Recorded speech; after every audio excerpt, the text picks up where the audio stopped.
मनोज जरांगेंच्या उपोषणाचा आज 8वा दिवस. 20 ते 21 तारखेनंतर आंदोलन हाताबाहेर जाण्याचा इशारा. तर सगळे सोयरेच्या अंमलबजावणीवर जरांगे ठाम.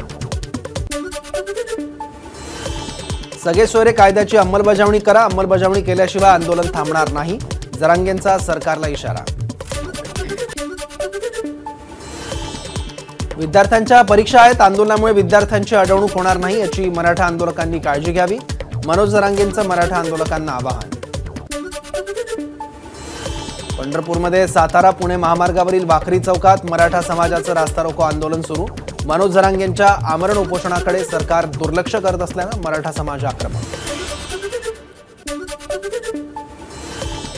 बीडच्या गेवराईमध्ये मराठा आरक्षणासाठी जेलभरो आंदोलन. मराठा बांधवांचा तहसील कार्यालयासमोर ठिय्या. मनोज जरांगेंच्या उपोषणाला पाठिंबा देण्यासाठी मराठा बांधव आक्रमक. तुळजापूर नळदुर्ग मार्गावर तीर्थबुद्रुक इथं मराठा समाजाचं चक्काजाम आंदोलन. मराठा आरक्षणाचा प्रश्न मिटल्याशिवाय आम्ही रस्त्यावरून हटणार नाही. आंदोलनकर्त्यांची भूमिका. दुसऱ्या दिवशी परभणीत मराठा समाजाचं आंदोलन. सेलू परतूर महामार्गावरील हदगाव खुर्द इथं रस्त्यावर टायर जाळून आणि जागोजागी काटेरी झुडपं आडवी लावून महामार्ग रोखला. बीडमध्ये मराठा आंदोलकांचा रास्ता रोको. सकाळपासून परळीत बीड गंगाखेड महामार्ग आंदोलकांनी रोखला. नाशिक मुंबई महामार्गावर मराठा समाजाकडून रास्ता रोको. आडगाव जवळ आंदोलकांचा ठिय्या. जालना बीड रोडवरील इंदेवाडी इथं मराठा समाजाचा रास्ता रोको. रस्त्यावर चूल पेटवून भाकरी थापत केलं आंदोलन. सगळे सोयरे कायदा पारित करावा आंदोलकांची मागणी. नांदेड जिल्ह्यात मराठा आंदोलक आक्रमक. नांदेडच्या पिंपळगाव निमजी इथं आमदार मोहन हंबर्डे यांची गाडी मराठा आंदोलकांनी फोडली. नांदेड परभणी महामार्गावर मराठा समाजाचं कालपासून रास्ता रोको आंदोलन. आंदोलनामुळे महामार्गावरील वाहतूक खोळंबली. मराठा आरक्षण आंदोलनाच्या पार्श्वभूमीवर आज सलग दुसऱ्या दिवशी हिंगोली जिल्ह्यातील बस सेवा बंद. एसटीचं होणारं नुकसान टाळण्यासाठी महामंडळाचा निर्णय. पवार गट, ठाकरे गट आणि काँग्रेसनंतर वंचित बहुजन आघाडीकडून हिंगोली लोकसभेवर दावा. ठाकरे गटातून वंचित आघाडीत प्रवेश केलेले बीडी चव्हाण लोकसभा निवडणूक लढवण्याची शक्यता.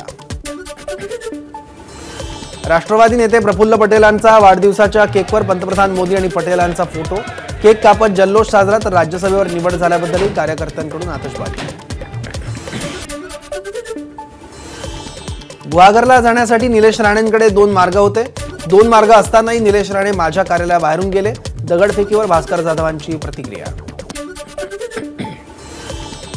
भास्कर जाधव यांच्या कार्यालयाबाहेर पोलीस बंदोबस्त. काल निलेश राणे आणि भास्कर जाधव यांच्या समर्थकांमध्ये झालेल्या राड्यात 5 पोलिसांसह दोन्ही गटातील 40 कार्यकर्ते जखमी. रत्नागिरीत दगडफेक प्रकरणी भाजप आणि ठाकरे गटाच्या कार्यकर्त्यांवर गुन्हा दाखल. दोन्ही पक्षाच्या 300 ते 400 कार्यकर्त्यांवर कारवाई.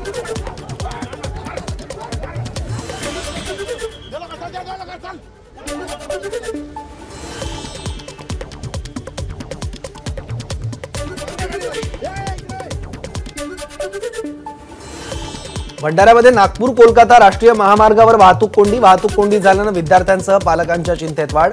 परीक्षा केंद्रावर वेळेत पोहोचणं कठीण. बोईसरमधील मोल्टास कंपनीला लागलेली आग आटोक्यात. आगीचं कारण अद्याप अस्पष्ट. या घटनेत कोणतीही जीवितहानी झाली नसल्याची पोलिसांची माहिती.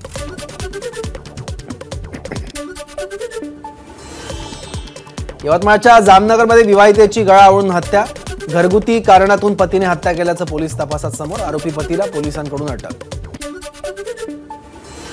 निर्यात बंदी असतानाही टोमॅटोच्या कंटेनरमधून यूएईला पाठवण्यात येणार कांदा सीमा शुल्क विभागानं पकडला. नागपूरच्या सीमा शुल्क विभागाची मुंबईत कारवाई. सोलापूर महापालिकेचं 2024-25 या आर्थिक वर्षाचं अंदाजपत्रक सादर. महापालिका आयुक्त शीतल तेली उगलेंकडून 1157 कोटी 23 लाख रुपयांचा अंदाजपत्रक सादर. सोलापूर जिल्ह्यातील दुष्काळी मंडळामध्ये तात्काळ दुष्काळी अनुदान वाटप करा. मनसे शेतकरी सेनेची जिल्हाधिकाऱ्यांकडे मागणी. शाळकरी मुलांमध्ये फिल्मी स्टाईल हाणामारी. छत्रपती संभाजीनगर जिल्ह्यातील बिडकीन गावातली घटना. मारहाणीचा व्हिडिओ व्हायरल. आरोपीला घेऊन जाणाऱ्या जामखेड पोलिसांच्या खासगी वाहनावर बीडच्या केसमध्ये हल्ला. 3 पोलिसांना मारहाण करत वाहनाच्या काचाही फोडल्या. 9 जणांविरुद्ध गुन्हा दाखल. भरधाव कारचा छतावर बसून स्टंटबाजी करणं, 2 तरुणांना भोवलं. पुण्यातील निगडी पोलिसांकडून 2 जणांना अटक. वाढवण बंदराविरोधातील आक्रोश मोर्चा 22 तारखेला आझाद मैदानावर धडकणार. राज्यातील मच्छीमारांच्या विविध संघटना आणि पालघरमधील 25 पेक्षा अधिक संघटना आक्रोश मोर्चात सहभागी होणार. छत्रपती संभाजीनगर शहरातील पाणी पुरवठा विस्कळीत. मागील 3 दिवसांपासून अनेक वसाहतींमध्ये पाणी नाही. 2 ठिकाणी जलवाहिनी फुटली. पाणी पुरवठा विस्कळीत झाल्यानं नागरिकांवर पाणी विकत घेण्याची वेळ. पंकजा मुंडेंच्या वैद्यनाथ साखर कारखान्याच्या कर्मचाऱ्यांचे 61,47,000 रुपये